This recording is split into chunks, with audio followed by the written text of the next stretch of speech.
हॉटेलमध्ये एक खाली आणि एक वर, म्हणजे मजल्यावर.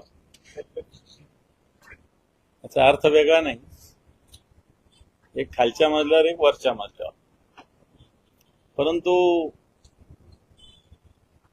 एकमेकांशी भेट सुद्धा नाही. आता व्यस्तता असेल असं त्यांचं मत असू शकतं,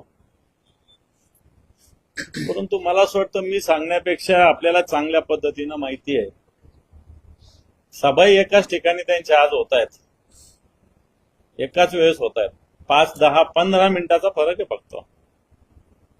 परंतु एका हॉटेलमध्ये राहून एकमेकांशी भेटायचं सुद्धा नाही किंवा भेटले सुद्धा नाही, हे दोघातील आताच्या घडीला काय संवाद आहे हे दर्शवितात. त्याच्यावरती मला असं वाटतं मी काही जास्त बोलावं असं मला वाटत नाही. आता त्यांच्यामधला जो वाद आहे त्याच्यासाठी दिल्लीत एक बैठक बोलवण्यात येणार आहे आणि शिवसेना आणि भाजपचा तो वाद सोडवण्याचा प्रयत्न आहे त्यांनी म्हणून. म्हणजे इतका वाद असल्याचं मान्य झालं.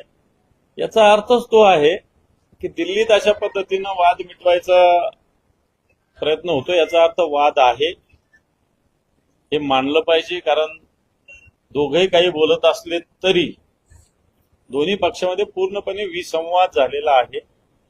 दोन्ही पक्ष एकमेकाच्या जीवावर उठलेले आहेत. दोन्ही पक्ष प्रचारामध्ये सुद्धा एकमेकावरच टीका टिप्पणी करतात.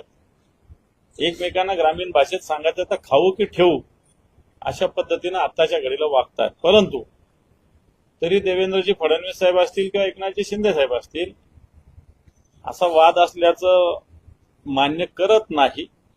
परंतु ते करत नाही तर मग केंद्रातून अशा पद्धतीनं वाद मिटवण्यासाठी कशासाठी पुढाकार घेतला जातो हा आमच्यासारख्या राजकीय कार्यकर्त्यांना पडलेला प्रश्न आहे. मतदानाच्या तोंडावरच काही ठिकाणच्या निवडणुका रद्द झालेल्या त्याच्यामध्ये काही असेल हा नवा पायंडा पडतोय काय? बिलकुल हा चुकीचा पायंडा आहे. उद्या निवडणूक पुढे ढकलण्यासाठी अशा पद्धतीनं वेगवेगळ्या आयडियाज लढवल्या जाऊ शकतात. निवडणूक आयोगाने याची दखल घ्यायला नव्हती पाहिजे. खरं तर निवडणूक आयोगाचे अधिकारीच निर्णय घेणारे आहेत.